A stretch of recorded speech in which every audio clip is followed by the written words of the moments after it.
90 meters below a sealed limestone field in Romania, there is a world that has never once felt sunlight, not a single ray, not for 5.5 million years. While the surface above lived through ice ages, the rise and fall of ancient empires, and the entire evolutionary story of our own species, whatever lives down there in that dark, sealed pocket of the planet has never known what the sun looks like. It doesn't know what a blue sky is. It has never needed to. This is not fiction. This place is real. It's called Movile Cave, and it was discovered completely by accident in 1986 when workers testing the ground for a power plant drilled straight into a hidden air pocket that had been cut off from the rest of the world since long before modern humans existed. What they found inside broke almost everything scientists thought they understood about what life actually needs to survive. Because here's the strange part. Every food chain you have ever learned about starts in the same place. Sunlight hits a plant, photosynthesis happens, energy gets made, and every animal on the surface of this planet is living off that captured sunlight in one way or another, whether it eats the plant directly or eats something that ate the plant. That has always been the rule. Movile Cave breaks the rule completely. There is no plant life inside it. There has never been a single scrap of sunlight to grow one. And yet it is teeming with life. More than 50 species live inside that sealed chamber, and nearly all of them exist nowhere else on Earth. Blind spiders, colorless leeches with no eyes at all, centipedes the color of milk, water scorpions that have never seen a single color in their entire evolutionary history, because color, quite literally, does not exist where they live. So if it isn't sunlight feeding this hidden world, what is? The answer is sulfur. The walls of Movile Cave are coated in a strange dripping slime called snottites. And if that name sounds unpleasant, that's because they genuinely look like something you would not want to touch. These are colonies of bacteria that survive by consuming hydrogen sulfide gas, the same gas that gives rotten eggs their smell as it seeps up from deep within the earth. These bacteria convert that toxic gas into usable energy through a process called chemosynthesis, building the entire base of a food web out of poison instead of light. Every creature in Movile Cave, in one way or another, is alive because of that process. It is a complete self-contained ecosystem sealed under solid rock, running on a completely different rule book than the rest of life on this planet. And once scientists realized this was even possible, they started looking a lot closer at what else might be hiding beneath our feet. Let's go deeper, literally. Beneath the mountains of the Western Caucasus sits a cave system so deep it currently holds the world record for the lowest point on land a human being has ever physically reached. It's called Movile Cave, and it plunges more than 2,200 meters straight down into the Earth's crust. To put that into perspective, that is deeper than the height of most of the tallest mountains in Western Europe, except this drops downward instead of climbing up. Reaching the bottom isn't a hike. It's a multi-day expedition through flooded tunnels, rock passages, barely wide enough for a human body, and freezing underground rivers using ropes, harnesses, and specialized diving gear. Explorers set up underground camps just to rest along the way, sleeping in total darkness sometimes for over a week before they even reach the section they came to explore. And even then, they're still only scratching the surface, because most of Earth's deep cave networks have never been fully mapped.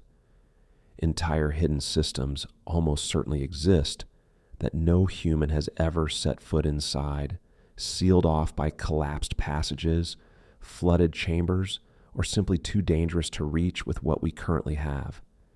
Verkhovkina isn't alone. Over in the Sierra Mazateca mountains of Oaxaca, Mexico, sits Sistema Huautla, the deepest known cave system in the entire Western Hemisphere, dropping more than 1.5 kilometers into the mountain. What makes this system especially brutal is something called a sump, a section of passage that is completely 100% flooded with water from wall to wall and ceiling to floor. To get past a sump, explorers can't just wade or swim. They have to fully scuba dive through pitch-black submerged tunnels, sometimes for hundreds of meters with no idea what's waiting on the other side until they surface again. Expeditions into Sistema Huautla have taken weeks, with teams hauling gear through the mountain in relay, and it took explorers decades of repeated attempts. Starting back in the 1960s, before they finally connected the deepest known points of the cave into a single continuous system. Even now, cavers believe there are passages leading even deeper that simply haven't been found yet. Before we go further underground, if this kind of hidden world is the sort of thing that genuinely fascinates you, this is exactly the kind of story this channel is built around. Hit subscribe and turn on notifications so you don't miss what we uncover next. And drop a comment letting me know which part of this has surprised you the most so far, because it only gets stranger from here. Now let's talk about heat instead of cold. In the Chihuahuan Desert of Mexico, miners drilling nearly 300 meters underground broke into a chamber that looked less like a cave and more like something out of a science fiction film. Giant crystal beams, some over 10 meters long and as thick as tree trunks, filled the space from floor to ceiling. This is the Cave of Crystals, hidden beneath the Naka mine, and it formed over hundreds of thousands of years in near-perfect stable conditions. But it's not the crystals themselves that stunned scientists the most. It was what was trapped inside them. Sealed within tiny pockets of ancient fluid inside these crystals, researchers found dormant microorganisms that had been locked away for tens of thousands of years, cut off entirely from sunlight, oxygen, and the outside world. Some studies suggest certain microbes revived in laboratory conditions may have been sealed away for far longer than that. Whether or not every claim holds up to scrutiny, the discovery forced scientists to ask an unsettling question. How long can life simply wait, frozen in place, for a chance to wake back up? The cave itself is almost unbearable for humans. Temperatures reach around 50 degrees Celsius with humidity close to 100%. Without specialized cooling suits and respirators, a person can only survive inside for around 10 minutes before heat exhaustion becomes a serious danger. It's a place that is, in every sense, actively hostile to human life, and yet certain microorganisms appear to have been sitting inside it for longer than our species has existed in its current form. Now travel north into the deserts of New Mexico, to a cave system so protected that almost nobody is allowed inside it. Lechuguilla Cave stretches for more than 200 kilometers of mapped passageway, and it is considered one of the most pristine cave systems left on Earth, precisely because access is so tightly restricted. Only research scientists are permitted to enter, and even they need specific permission. Inside, explorers have found chandelier-like formations of gypsum crystals stretching 6 meters long, delicate mineral structures so fragile that a single careless footstep could destroy something that took tens of thousands of years to form.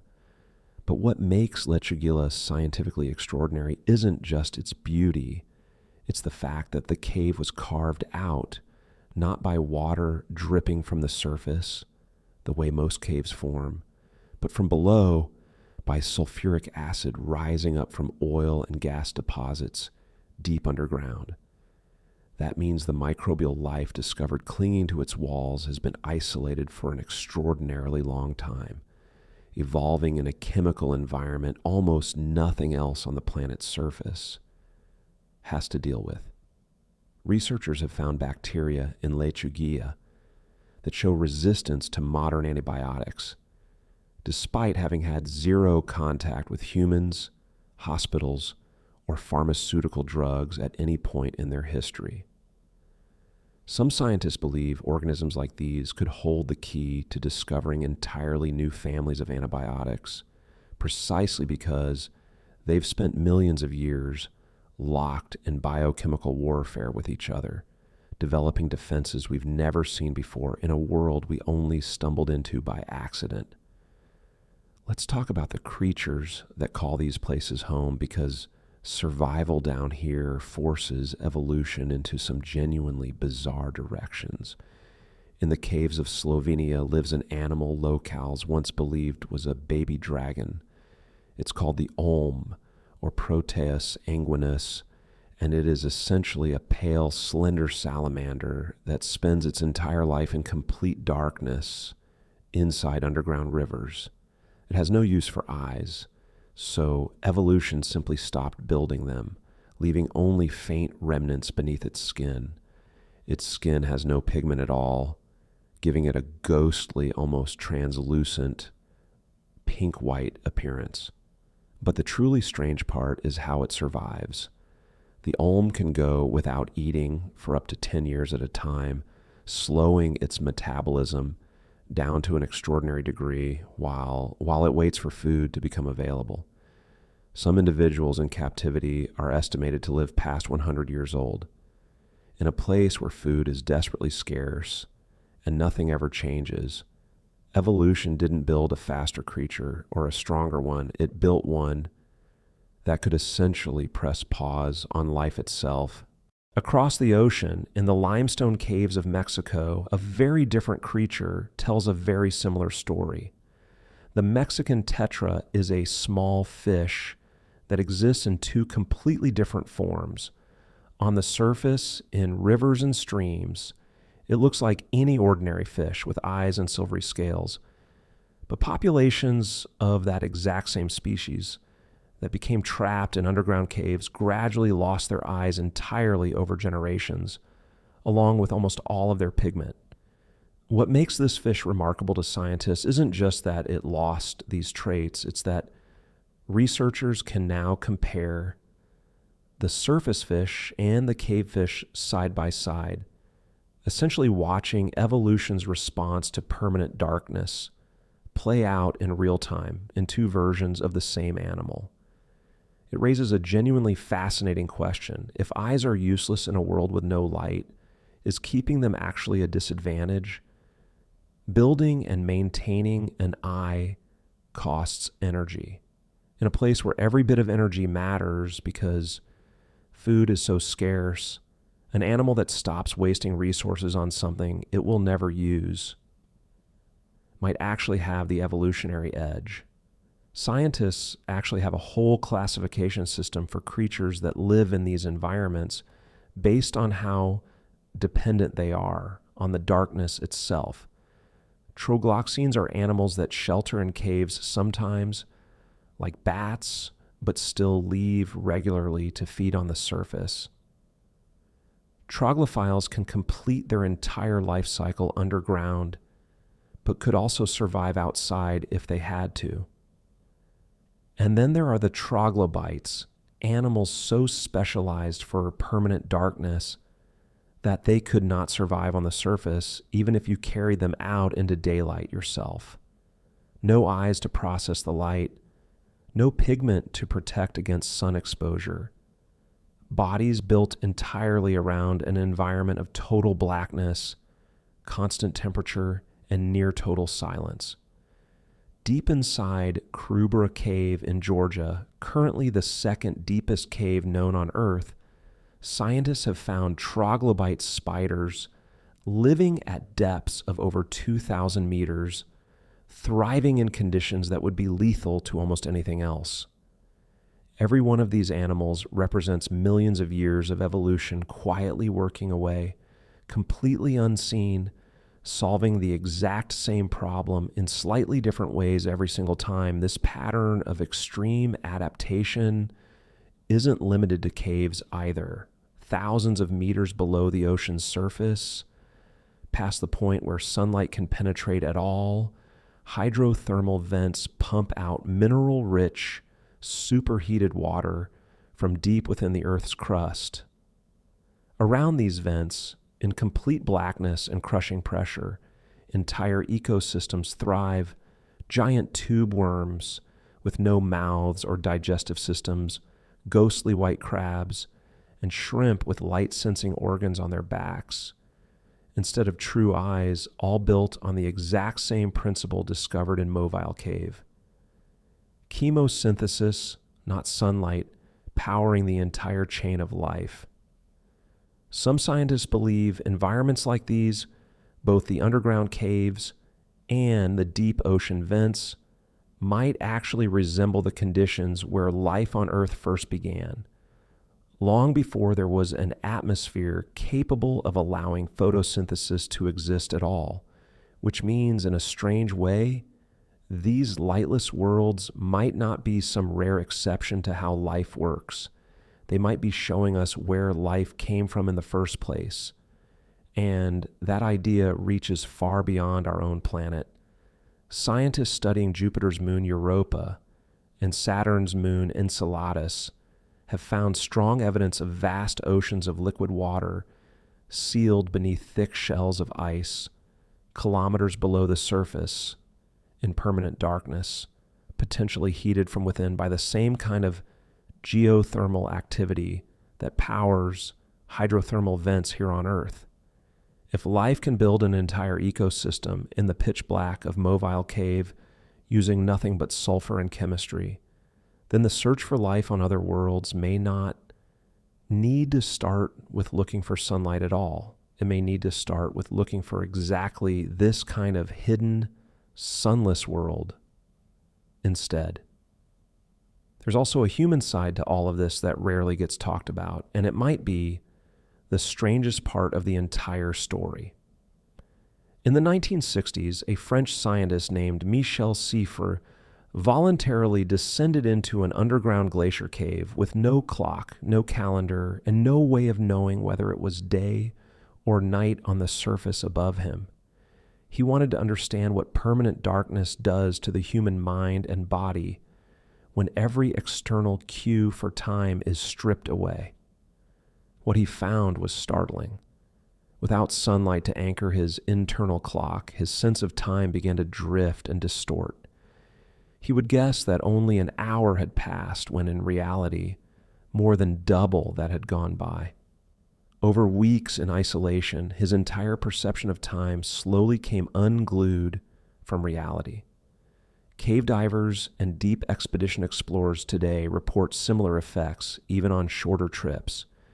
Time stops behaving the way it does on the surface. Some describe a strange meditative calm setting in the longer they stay below. Others describe creeping unease, a growing awareness of just how far removed they are from open sky, breathable air on demand, and any hope of a quick rescue if something goes wrong. Every one of these deep systems has claimed lives. The passageways are narrow, often flooded, and utterly unforgiving of a single mistake, and yet explorers keep going back, chasing the parts of this planet that remain the most unmapped and least understood. So think about that for a moment. We have mapped the surface of Mars in more detail than we have mapped some of the cave systems that exist right here on Earth. There are almost certainly entire ecosystems below our feet right now that no human eye has ever seen, running on rules of survival we are still only beginning to understand. If you've made it this far, it means this kind of deep, strange corner of our own planet genuinely interests you, and honestly, that puts you in exactly the right place. If you want more videos exploring the hidden, unexplained, and genuinely bizarre parts of this world we live on, subscribing is the best way to make sure you don't miss the next one. And if any single fact in this video stuck with you, the blind salamander that can live for a century, the crystals holding organisms that predate human civilization, or the idea that other worlds in our solar system might be hiding oceans just like this one, drop it in the comments below. I read every single one, and it genuinely shapes what gets covered next on this channel. Somewhere beneath your feet right now, whether it's 10 meters down or 10,000, there is very likely a world that has never once seen the sun and never will. It doesn't need to. Life down there wrote its own rules a very long time ago, and we are only just beginning to read them. Thanks for watching, and I'll see you in the next one.